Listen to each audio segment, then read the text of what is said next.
In 1973, the European Union established relations with a country that had just gained independence 2 years earlier, named Bangladesh. After that, Bangladesh and the EU have had a thriving partnership throughout the 5 decades. EU became Bangladesh's largest export destination. More than half of Bangladesh exports go to the EU, and the country recently even overtook China as the biggest exporter of garments in Europe. The cooperation between the two countries has intensified over the years and now includes new priorities such as climate change and green energy.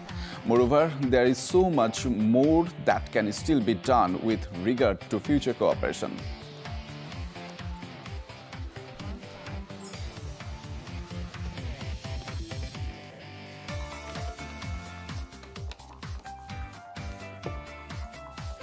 Today we'll talk about Bangladesh-EU relations, and I, Ahmed Reza, welcome you all to our very special show named Opinion.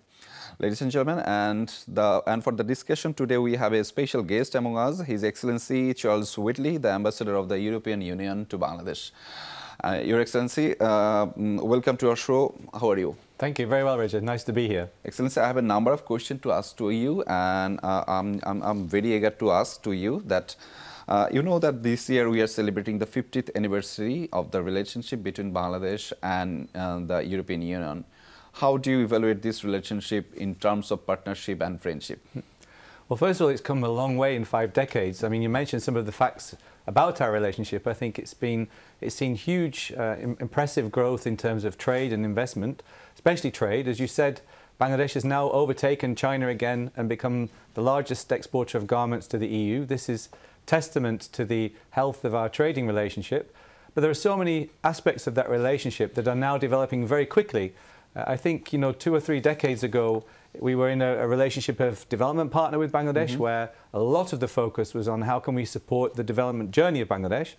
And that's, in the ensuing decades, Bangladesh has really moved ahead. As we all know, Bangladesh is graduating. And that means we all have to reassess the nature of our relationship and move it on to match reality. And I think that means engaging together on key issues, especially, for example, global issues. There are so many issues where the EU and Bangladesh see eye to eye on the global stage, on multilateral issues, on climate change. The new Indo-Pacific outlook that Bangladesh released had a very good emphasis on international law. So I really want to place an emphasis on looking beyond our own borders. Of course, we have to build a strong bilateral relationship. That means trade, investment, it means political engagement, it means all sorts of ways of cooperating. But we have to look outward and work together on the global stage as well. Do you think that are there any challenges in this relationship, or how much we can achieve together? I think every challenge is, in a sense, an opportunity. So, for example, the great display of the prosperity that garments have brought to Bangladesh, partly as a result of the favourable trading terms with the EU, I think that should serve as an inspiration to other export sectors, because we've talked for a long time about the need to diversify the export basket so that Bangladesh isn't overly reliant on garments. So that's a challenge, and I think that's a challenge that industry will meet. I think it's down to companies to meet that and to spot opportunities also in the EU market. For example, pharmaceuticals or jute or leather. All these things can be done, and we're here to support that process. So I think there are other challenges. For example, we need to work together more on climate change as the next COP comes down the line. Bangladesh is on the front line of climate change, as we all know. We want to increase and maintain our support on adaptation to climate change. We're trying to show that we're a reliable partner to our international partners in terms of providing funding. We're the largest climate change financer in the world. And we're serious about issues like loss and damage. So again, an important part of our relationship where we can really go to the next level. If we talk about the Indo-Pacific strategies, the Bangladesh has also announced a strategy, Indo-Pacific strategy, that, and as you have also a different kind of a strategy. So how do you evaluate this situation or these things with your vision? I think, first of all, you're absolutely right. It's important to build that partnership. Just to mention that our bilateral partnership will also be strengthened because we're going to negotiate a new partnership and cooperation agreement with Bangladesh. Which is 20 years since the existing agreement was signed. And this will provide opportunities to look outwards as well. I mean, cooperation on science, nuclear, people to people. And all of this goes to the heart of the Indo-Pacific as well, because clearly Bangladesh is in a very strategic position as a country in the Indo-Pacific. It's your neighbourhood. But the European Union, some people say, why does the EU have an Indo-Pacific strategy? And the answer is because it's relevant to our partnerships. So 6 of the 7 priority areas that we have in our Indo-Pacific strategy are directly relevant to our relations with Bangladesh, but also because we believe in free trade. And as the biggest trading bloc in the world, we need to have freedom of navigation, we need to have freedom of overflight, we need international law to be respected in international waterways. And Bangladesh's Indo-Pacific outlook has really contributed to this perspective that the starting point is international law, freedom of navigation, and then we take it from there to make sure that we have a safe and secure neighbourhood. So I think there's a lot we can do together on that. Yeah, definitely we can do it together. But do you have any particular comments about the Bangladeshi strategy, Indo-Pacific strategy? Well, yes, I mean, absolutely. First of all, that it has the right philosophy. I mean, it's not for me to comment in detail because it's Bangladesh's outlook, and I handle EU-Bangladesh relations. But the very fact that it mentions these key principles of freedom of international movement, freedom of the sea, the law of the sea, the UN Charter, all of this resonates extremely well with the European Union. And I think the one thing we look to Bangladesh for also is the fact this founding philosophy of your foreign policy, friendship to all, malice to none. That means people perceive Bangladesh as an engaged actor, but also an actor that doesn't put negative interests first in the region. It wants to have friendships with everybody, to build relations, but the starting point of building those relations is respect for international law, and I think it's a good example to the wider world. Yeah, definitely. Thank you. And I just want to talk about the investment here in Bangladesh, that Bangladesh wants to attract more investment. What are the sectors where EU investor can invest? I think I'm very pleased that we're getting closer to launching our European Chamber of Commerce. Yeah. In that European Chamber, we have about 25 companies that we're calling champions. And there you see the diversity of interests, because there's logistics companies, there's limestone companies, aggregates companies, there's dairy companies, there's of course garment companies. And so you see that, if you have a champion company from Europe that's investing in Bangladesh, and it says to other companies in Europe, look, we're here in Bangladesh, we're doing business, we're making money, why don't you follow us? You know, of course in any market there are risks, and certainly there are steps that Bangladesh could take to further boost European investment, removing some of the conditions for investment here, removing some of the conditions for ownership, and looking at making it easier to import things that are used here but are needed from outside. All of these things I think the government is well aware of, and certainly we would like to see even further progress on removing these blockages. And that's partly why we will have the European Chamber of Commerce to help identify obstacles for European business, but equally importantly to say Europe, as you know, regulates like nobody's business. Every week there's a new European law on something. We don't want that to be an obstacle to business, so that means we need to explain to Bangladesh business, there's a new law coming on due diligence, there's a new law coming on green compliance, well ahead of its entry into force. And for example, there's a lot of interest here on the EU's due diligence law. It won't come into force for 1 or 2 years, so we have time to explain and prepare, and it's not a shock then to business, and that's good for the bilateral trade and investment relations. Yeah, definitely. But if I talk about the investment perspective, then many things can come. And if I talk about the political situation, democracy, Digital Security Act, as you mentioned before in your speech in different places, Data Protection Act. So how do you see these things here in Bangladesh? I think first of all, it's very welcome that on the Bangladesh side there are efforts to listen to what the international community and international business say. So for the Data Protection Act, there has been consultation, and there's ongoing consultation, and it's important that we feel it's very useful that we get to speak on this issue, because we have a general data protection regulation in the EU that many countries around the world have emulated, and without being arrogant, it means that if you follow a similar path as the EU, it will actually make your life easy in your relations on data protection with other jurisdictions. So there's kind of an inbuilt incentive to look at other models, and we say that with all humility. But I mean, of course, stability is important for business, and that can be economic stability or political stability, but so is the ability to ensure that you can build your business in a benign atmosphere. And I think that's very important, and it's important not to have surprises. Yeah. And that's why with the Data Protection Act, yeah. it's important that we have this run-up and there is listening to business, so there aren't any negative effects when it does see the light of day as legislation. But how do you see the overall human rights situation here in Bangladesh? Well, I think there are obvious challenges, and I mean, we address and discuss human rights in our relations with Bangladesh.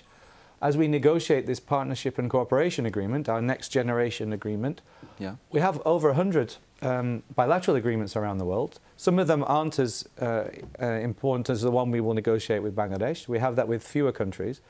But always in our agreements, we put democracy and human rights as a key aspect of the bilateral relationship. And that's very true with Bangladesh. We talk about human rights regularly.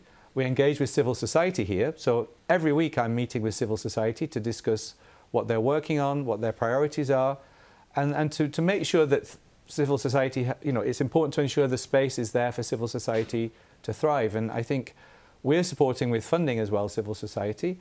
And that's part of a healthy democracy, healthy civil society, a healthy competition in the political sphere, and ensuring that laws that may impact on those freedoms maybe are reassessed. And I think with the Digital Security Act, the Law Minister has signalled very clearly that the Digital Security Act will be adjusted before September. And I think a lot of people abroad and here are watching that process and are very keen to see how that act will be amended to reflect the concerns that have been expressed. Thank you, Excellency. So I have many more questions to you, and regarding this issue, I just want to know about the labor rights situation in Bangladesh. So now, how do you evaluate the situation right now? I would call it a work in progress. Yeah, so as you work know, in progress. Yes, a work in progress. As you know, there is a national action plan on the labour sector, and quite a few of the goals of that NAP, which has very specific time-bound actions, they have been met.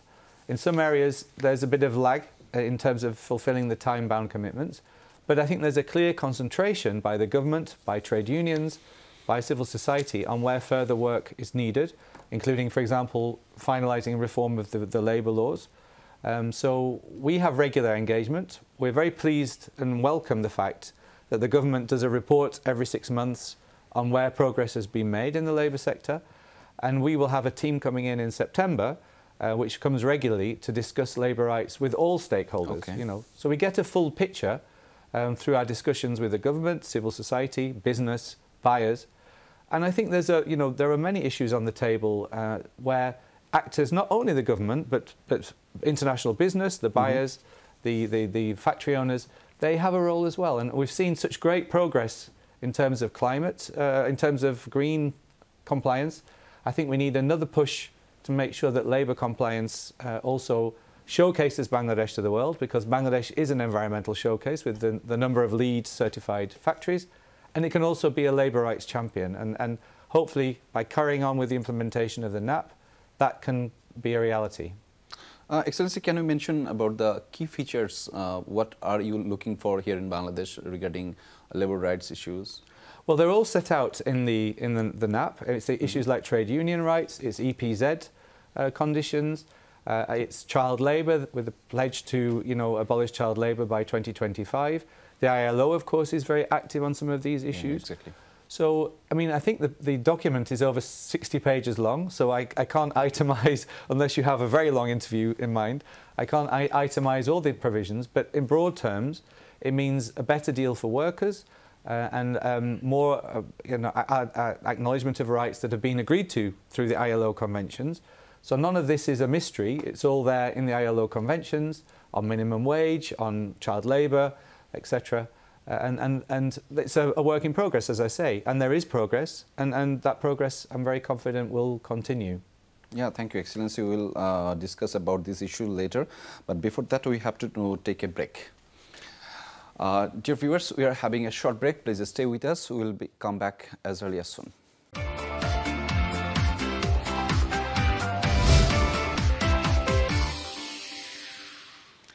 Dear viewers, welcome once again. Today we have a very special guest among us, His Excellency Charles Whateley, the Ambassador of the European Union to Bangladesh. Excellency, welcome once again here. Before going to break, we just discussed about the labor rights issues here in Bangladesh. So, do you think that labor rights are the main condition for getting GSP+? It's certainly a big condition or an important element in getting GSP+. I think, as we always say, GSP+ is an incentive scheme. So that's why we're engaged in quite a long-term process as Bangladesh heads towards GSP+. But certainly it will be a very important factor in making sure the transition is smooth. And I think we all want that smooth transition because we have a vested interest as Europe to see a smooth transition to GSP+ and predictable trading conditions for Bangladesh and for us. And that, of course, as you pointed out earlier, the garments is such a big slice of the share of exports to the EU. We have to make sure there's predictability. So everything that the industry does now and that the government does now and we all do now to support that process, and by the way, we are supporting it with funding through our Team Europe Decent Work programme, which is there to help. So we don't just say you have to follow these rules. We're there as a genuine partner in helping industry meet the rules. I think it will mean a smooth passage to GSP+, but we need to carry on the work together. And I'm confident that there is, full energy behind this process to make sure we get there. Would you kindly mention the situation of Bangladesh, how exactly we are going? In terms of? GSP+. Well, it's early days, so we're 2023. The transition lasts until 2029, so there are still 6 years to go before crunch time. But that 6 years has to be used well. And certainly on the labour front, as I mentioned before, there has been some impressive progress, but still some steps that need to be taken that will be regularly followed by our authorities and by the Bangladesh authorities. So I think we're on the right track.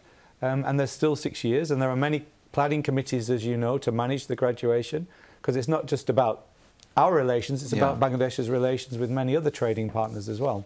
Definitely, Excellency, but I want to ask about a different thing. That do you think European buyers should increase their price for having goods from here in Bangladesh? I think there needs to be a proper discussion of that. Okay. Because for sure there's a need to pay fair wages. Mm-hmm. And we know that, of course, that there's now a discussion about raising the minimum wage for garment workers. It's 5 years since the last wage rise. And it's important, if we focus in on environmental compliance and social compliance, clearly, we talk about the T-shirt buyer in Europe, who we all say is very concerned that things are made in a green way. But I think they're also concerned if people aren't paid a proper wage. So to pay a proper wage, the factory owners need to secure a good price for their goods. And so I think there needs to be this discussion about ensuring proper wages. And making sure that in the next 5 years there is proper remuneration. But we also have to bear in mind competitiveness. And I understand when this issue is raised with buyers, that they say, we need to make sure that Bangladesh remains competitive because it's in everybody's interests. It's in everybody's interests that these jobs for hundreds of thousands of women remain here and don't disappear overseas. And already I read that the percentage of women in the garments industry has fallen from a high, in a few decades ago of 80% to something over 50%. And one thing we all look to Bangladesh as a success story for is also women's employment in this sector. So there's a lot of good work to protect, but it needs to be future-proofed in terms of the wages that are paid and not just rely, as I think the UN Special Rapporteur who was recently in Bangladesh said, you can't just rely on low wages to prop up competitiveness. It has to be about other things as well. Yeah, that's good. But now I would like to about the LDC graduation. You know that Bangladesh is scheduled to graduate on 24th November in 2026. So after that, there are lots of challenges there are. So would you kindly brief about a message regarding these issues? Well, I think we as a long-standing partner of Bangladesh, 5 decades in, we know that you can't just magic dates like November 24th, 2026 and everything will be fine. That's why we gave an extra 3 years of duty-free, quota-free access. Mm-hmm. I think it's a great moment for this nation, to become a developing country. And it really shows that, and we shouldn't forget how far the country has come in terms of human development indicators.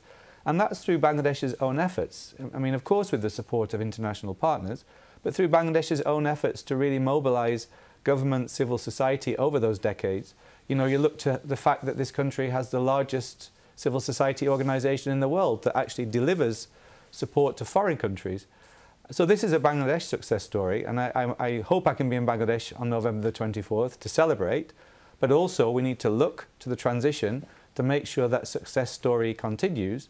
And I think with the incentives that are built into the EU's GSP Plus scheme, we can get this balance right. We can have progress, because of course you need governance progress as well to sustain development. Anyone would take that view. You need to tackle issues like corruption to make sure that the economy matures, you know, and that means also things like having more taxpayers, paying better wages. But that's all for this future progress as a developing country, and then you know, a developed country by 2041. This is all a transition period that's very exciting, where we should acknowledge the success so far and support the success to come. Oh, that's great. Excellency, let's talk about the election situation. You know that after this year, probably, election is going to be held. So regarding this election term, there are many things that are happening right now in our country. So, so far I know that a fact-finding team is scheduled to arrive here in Bangladesh to send election observers here in Bangladesh. That will they send or not? So, what are the sectors you are looking you look for to ensure the election observation? So the exploratory team will arrive, all being well, in early July, and they have a very clear remit, and that is to decide and advise the EU's High Representative, Joseph Borrell, on whether a full election observation mission is advisable, useful and feasible. So in those three adjectives, there's a multitude of issues, you know, issues like security, issues like whether there will be a participatory election, issues like the surrounding circumstances relating to the freedom of the media, freedom of expression, all the things that make for an election that can be free and fair. So they make that assessment. They have different independent experts. So it's not, in a sense, to call it an EU observation mission is a bit misleading, because it's an independent exercise that comes up with independent advice. And I think we really welcome the fact that the authorities here have been very open to having international observation. That's not always the case. Sometimes we say we're very happy to come along with our what we regard as a helpful mission, and the authorities in a foreign country say, we don't need you to interfere, this is interference. Yeah. I think what we see in Bangladesh is an open door, a readiness to have this mission coming, and I think we should really welcome that, because it affords, I think, a confidence-building measure, and it can be a helpful thing to support the electoral process in Bangladesh. In your perception, how it's going on here? Well, I think I don't want to prejudge this exploratory mission, because they will take us soundings. My opinion, in a sense, doesn't matter. They will talk to Bangladeshis in all different parts of the authorities, in civil society, in media. They may come knocking on your door for some advice. You know, that's the sounding board they have to take. Of course, in our everyday relations, we discuss these issues. But this is an independent exercise, and one that, as I say, I hope will help build confidence and show that, you know, that show the way to a full observation mission later in the year. Oh, that's great. But let's talk about a different thing that, as you know, probably that the United States of America recently announced a new visa policy for Bangladesh. So the Bangladeshi people are curious about to know that whether the European Union will follow the same path or not. Well, I can give you a one-word answer. The answer is no. Okay. We won't follow that path. But we have seen that, you know, this was a very important announcement by the United States. It's an engagement that the government has welcomed, the Bangladesh government. So it's part of their policy mix when it comes to, you know, supporting the free and fair elections that everybody wants. I think on our side as European Union, we are focusing on our election observation mission. We're focusing on the projects that we're supporting with civil society linked to the elections, including with media. And I think, you know, there's room for different approaches, and our approach is different, but I would say that the underlying goal, just as the government welcomes the EU observation mission, it also has welcomed the visa restrictions from the American side as a partnership, in a way, to promote free and fair elections, and, importantly, to try to stop violence, because, of course, these visa restrictions also apply to those who perpetrate political violence. Yeah, that's great. Your Excellency, we have many more questions to ask to you, but before that I have to take a break, and we are just going to have a break. Dear viewers, we are having a short break. Please stay with us.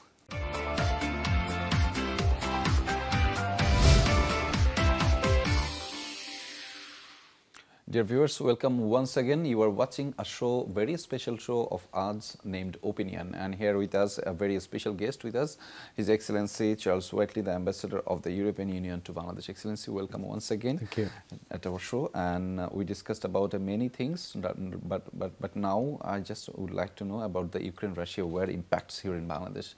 As you know, that a major challenge that is having the most serious impact on Bangladesh and the EU as well, in the Russian aggression against Ukraine. The energy, if I talk about the energy, if I talk about the food security, so there are common problems in all over the world is having right now. So do you have any particular plan to resolve this kind of crisis with the collaboration of Bangladesh? I think, first of all, you're absolutely right. It's having a worldwide impact, this aggression by Russia in Ukraine, and it's deeply troubling. Of course, the primary impact is on the people of Ukraine. And we've said it many times, 8 million refugees now around Europe, pushed out of their home, women and children, over 20,000 casualties, and that's non-military casualties, that's civilian casualties of this aggression. So it's a very serious situation, and we're all worried, about the fact that war has happened again on the European continent. We thought that, after the Balkan Wars and after the Second World War, we wouldn't see a war like this again on our continent. So we do rely on the support of our friends, and Bangladesh is our friend on the international stage, and Bangladesh believes in international law and the UN Charter. So I think it's very unfortunate that the effects are also being felt in countries like Bangladesh. It's the last thing that you need as a country when you're graduating, when you've just left the pandemic behind, when you face challenges to reach that developing country status. So, and as you say, the areas where this is having an impact are energy, food and fuel and so forth. And many people can ill afford to see higher bills. So, but the blame lies squarely with the Russian aggression. I think we would like to see an end to this war as soon as possible, like everybody. And that would mean, a process whereby Russia removes itself from the sovereign territory of Ukraine and re-recognizes the territorial integrity of Ukraine. And I hope that, there will be a solution in the near future. I think the goodwill of all our partners is important, and certainly Bangladesh is our partner, and we value that partnership, in particular the emphasis on international law. So I can only hope and pray that this ends soon, but I don't think there's a magic wand at the moment other than Russia deciding it will no longer prosecute this war. Yeah, thank you so much, Excellency. But I want to talk about a different crisis, and it's also global crisis, as we mentioned. That I'm talking about the Rohingya crisis here in Bangladesh, as we are suffering much. So, do you have any technique, or do you have any kind of magic to resolve this crisis? I think first of all we have to make sure it's not forgotten, and there's a great danger that with all the other crises in the world, this will become another forgotten crisis, and you can't afford to forget 1.2 million people. You can't afford to forget the sacrifices that Bangladesh has made to house and feed over 1 million people, a country that, as we've said, is only just emerging from least developed country status. And we have to recognise the sacrifice that Bangladesh has made, the humanitarian sacrifice that's been made to support the Rohingya. But as you hinted, there is no magic wand. I think we've done our best as European Union to be in solidarity with Bangladesh. We've provided from the beginning. From the beginning. We've provided around 300 million euro in assistance to date to support the whole thing, including local communities, because, of course, it's had an impact on the local communities, and we have to never forget that. But we've also tried to keep the pressure on Myanmar, and we all know what happened in February 2021 in Myanmar, with the military coup, that the human rights situation has deteriorated, the situation of the Rohingya who remain there, and let's not forget there are still hundreds of thousands of Rohingya that remain in Myanmar. This is quite a terrifying outlook. So we keep the pressure up. There's a UN Security Council resolution, UN General Assembly resolutions. We've got an arms embargo. We have comprehensive sanctions on the Myanmar junta. But we can't yet make them come around and say we were returning to democracy. So we need to make sure the conditions are there for the voluntary and safe return of the Rohingya refugees. And we totally are on shoulder to shoulder with Bangladesh in saying that when that time arrives, there should be voluntary and safe repatriation, and they should go back home. And that's what the Rohingya want themselves. And I'll be going to the camps next week with our Director General from our humanitarian office, who's visiting, to see what more we can do. But I think you underlined the fact that there are many challenges and no magic wand. We can only remain in solidarity with Bangladesh as long as this crisis lasts and try to stop people forgetting the crisis. Yeah, Excellency, do you think that it will take another decades to resolve this crisis or to make the repatriation? I hope not, and I will do everything we can to try to make sure that isn't the case. I mean, nobody wants a protracted refugee situation like that for decades in a country that already has 170 million people and has to wrestle with the challenges of moving to developing country status and then developed country status. So I hope not, but I don't have a crystal ball, so I can't predict exactly how long the crisis will last. Yeah, Excellency, thank you so much. But as we discussed about the new priorities with Bangladesh government, that we mentioned about the climate change issues and green energy. So what kind of issues do you have right now here in Bangladesh? Well, first of all, I'm very pleased because we have a new global program called Global Gateway, and this is all about delivering support to infrastructure and connectivity around the world. And Bangladesh has been identified for a flagship project, and there aren't so many flagship countries, but I think it shows that we want to engage very closely with Bangladesh on this issue, and the issue is renewable energy. So we're about to launch a blended loan, what we call a blended loan, which is a mixture of loan and grant. So that ends up making the package very attractive, and I think we have a competitive package. Of course, there are many countries who are coming to Bangladesh with loans, offering loans on different terms. I think we can say we're competitive because it's a 350 million loan and a 50 million grant, so a big chunk of grant money as well. And that will help develop wind and solar potential in Bangladesh and contribute to the goal of the government, which is to reach 40% of energy generation from renewables by 2041. And that's a very welcome goal, and we're all facing challenges. You know, in Europe, we're moving towards renewable, but the Russian aggression in Ukraine has made that more difficult. You know, there's been a reanimation of coal stations and so on, but we remain totally committed to our headline figure of a climate neutral economy by 2050, and that's a big job. But it's enshrined in European law now, so it's not a choice, it's not a political choice anymore, it's law. And we have to make sure that we're providing enough support to Bangladesh to go down the same path, and we intend to do that. But have you visited the places, vulnerable places in Bangladesh? I have. I've been to St. Martin's Island, for example, which was exactly to see the impact of climate change on a small island scenario. And I've seen the salination that's occurred in different parts of Bangladesh, of course, the flooding risks. But then I've also seen the positive stories, the replanting of mangrove forests. And we're supporting local level climate adaptation through our LOGIC program, which is with the Swedish Embassy and UNDP. And that's finding small-scale solutions to meet these challenges, because we all know Bangladesh is on the front line. So yes, I have seen it, and I'm very worried when you see the statistics, you know, that there may be millions of climate refugees in this country in the coming decades. We need to be able to support Bangladesh to meet that challenge and to consolidate the success that it's had in developing. How is the condition about the peoples-to-peoples connectivity? I'm very glad we're going back to normal, and that's been a long time where things have been difficult, as you know, for everybody around the world, but also in terms of our people-to-people links. And that's happening at different levels in our relationship. We just had the announcement of Erasmus Mundus scholarships, and Bangladesh is third in the world for accessing those scholarships. I'm very happy. It's over 140 scholarships that have gone to Bangladeshi students. We're also developing, as you know, this talent partnership that will provide legal pathways for Bangladeshis to work and live in Europe for a few years and bring their skills and learn how to apply their skills in a different context, and then come back to Bangladesh to contribute to the economy here. And also we're fostering different contexts through business. So the Eurocham will exactly aim to bring people-to-people contacts in the business field.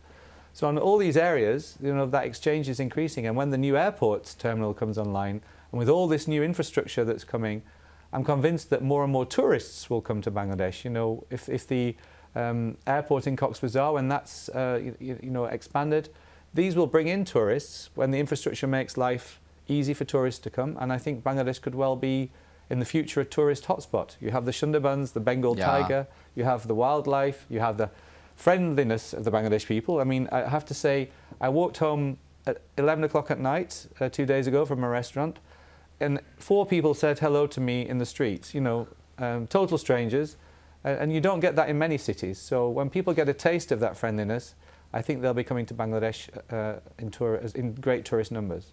So do you have any particular interest to make the tourism diplomacy?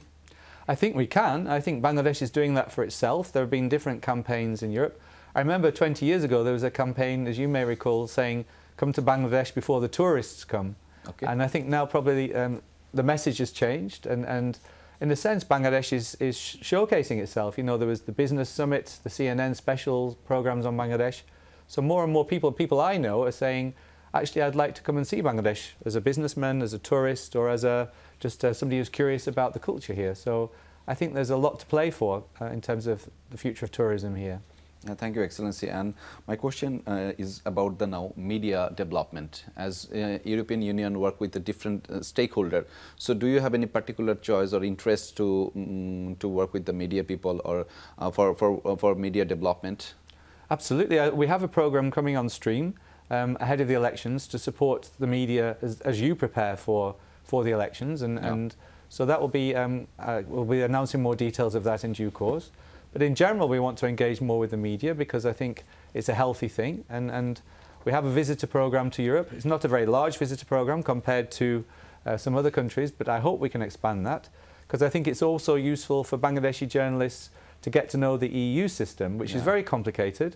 I sometimes am baffled by some of it. So the more we can spread the word about how Europe works, which isn't easy to understand, also the better. So I hope there'll be a lot more engagement in the coming years with the media.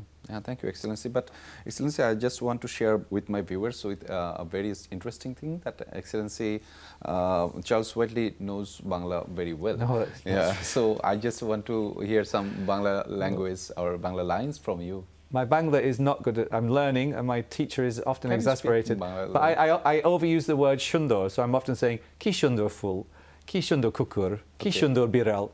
And that's my favourite word, because shundor to me sounds almost onomatopoeic. It sounds beautiful itself. I've learnt all the letters, but my grammar is terrible, and I certainly wouldn't like to have a conversation like this in Bangla because you'd instantly get the better of me. So thank you for doing the interview in English. Oh, thank you, sir. Thank you so much. But do you have any particular message for Bangladesh or Bangladeshi people? If you have, just it's your camera. Just that the EU is your long-standing friend and partner, and we will remain so in the coming years and decades. And I'm very proud to have celebrated this year our 50th anniversary with the people of Bangladesh. Thank you, Excellency, for joining us. It's our pleasure that you have joined with us. Thank you so much. Thank you. Thank you. Dear viewers, thank you so much for joining us, and it was a show with His Excellency Charles Whiteley, and thanks for joining us.